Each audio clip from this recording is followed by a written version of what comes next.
এই বিড়ালটা এই ইঁদুরের বাচ্চাটাকে খাওয়ার জন্য তার উপরে মশলা দিতে শুরু করে। এরপর তার উপরে একটা ফুলকপির পাতা লাগিয়ে তাকে বার্গার বানিয়ে খেতে শুরু করে দেয়।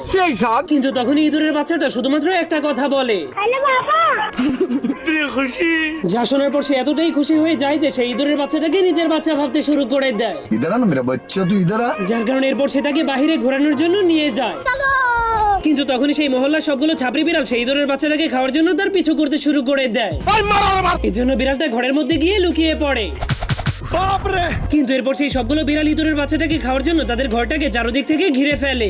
তখন একটা বিড়াল সুযোগ পেয়ে যখনই ঢুকতে যাবে, তুমি কি পাগল হইলে না মাথা খারাপ?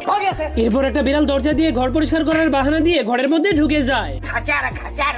এরপর ঘর পরিষ্কার করতে করতে চালাকি করে সেই ইঁদুরের বাচ্চাটাকেও পরিষ্কার করে দেয়। এরপর আরামসে সেখান থেকে চলে যেতে শুরু করে।